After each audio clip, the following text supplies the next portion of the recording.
Earlier on the movie Mean Girls. It was like it was like 7 pages of writing, so it was intense, but it was like, we watched Mean Girls in class and then we have to take it home for a couple days. That's cool. Yeah. I like that movie a lot. And it teaches so much about communication. The stuff that I teach, it's perfect.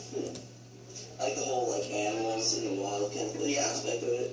That's like awesome. It really is true. It is kind of like the Big Brother house. It's like really Totally. I feel like a hyena.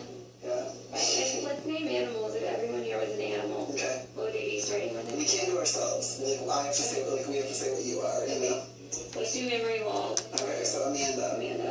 Amanda is definitely something sexual. I think she's a snake.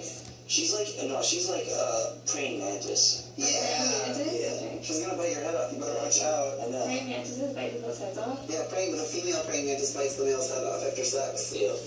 Ooh. Why?